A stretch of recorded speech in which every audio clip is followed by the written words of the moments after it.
It's finally time for the deck that all of you have seen coming. You can't fully discuss the 2005 season without talking about Queendom, the surprise deck at the World Championships 2005 that ended up taking first and third place. This deck was essentially developed in secret by a very small playtest group of Jeremy Marin, Adam Capriola, and Pablo Meza. And it's not even like I was saving the best for last in this playlist, because I don't personally feel like this is the best deck in the 2005 format, but what it did was hit on a multitude of weaknesses across the major decks in the metagame in ways that players were not prepared for. So we have already covered that there was a Nido Queen, Nido King deck, so players were aware that the card was playable, but they really just associated it with that tier 3 Monarchy deck. So when it showed up in its new form, not only was it underestimated, it proved to be straight up baffling to play against for a lot of high-level contenders. So what gave Nido Queen such an advantage? Well, to start off, it's a fighting type, which is key for high-level play. The reason that Metacham EX was able to sweep the juniors and seniors division was because it was a fighting type. Now, that is a very good card outside of its typing, but it certainly helped since so many other big hitters in format were weak to fighting. It's also a single prize Pokemon, so keep that in mind as we go through all of these other advantages it demonstrated. It had a weakness that wasn't really relevant. You don't see a ton of grass in 2005, but when I say that other players weren't ready for certain aspects of this card, the primary thing I mean is toxic.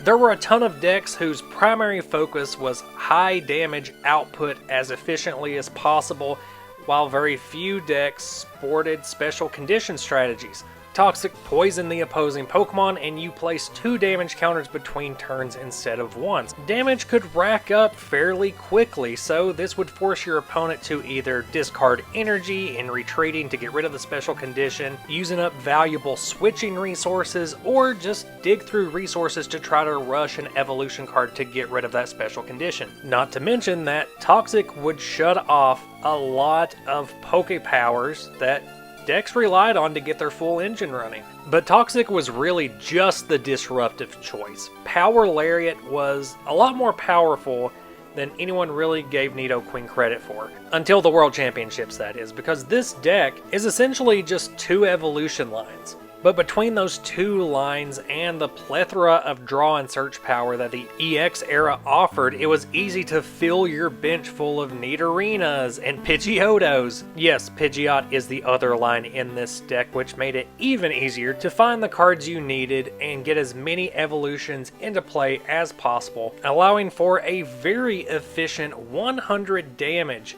off of 3 energy, because Nido Queen does count itself as an evolved Pokemon. That's 200 damage to a Dark T-Tar. That's also enough to flat out KO a lot of EXs, which is a real good trade for this Pokemon. Whenever you're rating a card, I always like to bring up a few key aspects, one of which being, is it good in the early game?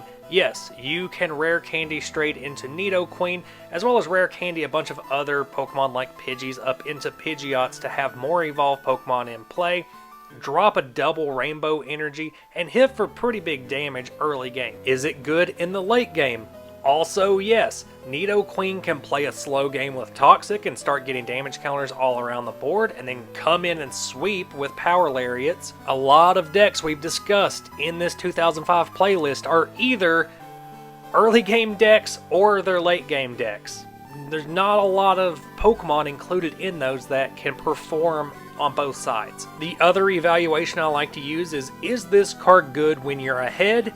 Is it good when you're behind? And Nido Queen also answers yes to those questions. That's what makes this card a bit baffling, even now looking back at the World Championships and going, how did this deck win the whole thing? And it's because Nido Queen's just all around consistent. It was in the right place at the right time with the right tools and the right typing, and importantly, in the hands of the right players. Alright, we've spent 5 minutes talking about this one card. There is another Pokemon in this deck that we need to discuss, and that is Milotic. An underrated and underestimated card from 2004, but guess what? We're looking at it in 2005 for the same reasons. If you are playing a single prize non-EX deck, then Milotic can be an absolute momentum breaker and a game decider. Whenever you evolve Feebas into Milotic, you may use its Healing Shower Poke Power, which allows you to remove all the damage counters off of all of your Pokemon and all of your opponent's Pokemon,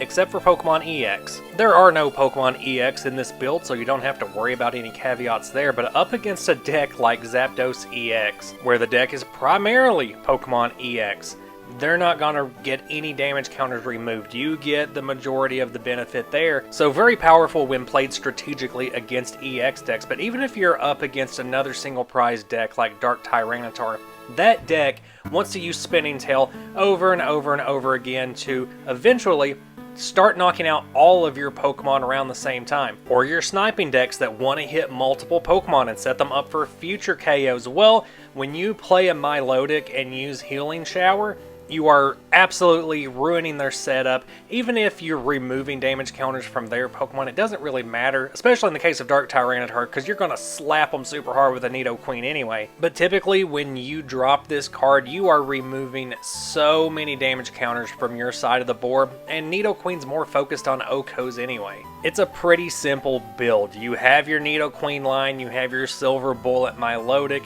and then you have the 3-2-3 line of Pidgeot for searching, on top of your draw and search power in your trainer base. Aside from drawing cards and searching out evolutions, all you're really going to do is play rare candies to get into those evolutions faster when you know you're not in danger of being rock locked. And then we have the 4 copies of Desert Ruins to add even more EX hate to this deck, give it a bit more of a leg up on Medicham. And then we do have that 1 copy of Mr. Briny's Compassion, which will put the Milotic and the Phoebus back into your hand so that you can reuse that massive healing power. Over in your energy base, you have a full playset of Double Rainbow. That way you can start firing off Lariats as quickly as possible. 3 copies of Heal Energy to help heal up from those early game pings that could put you at risk for upcoming KOs. And then your basic energy there. Just looking at this deck list, it's hard to comprehend how this thing topped the World Championships. You really have to see it in action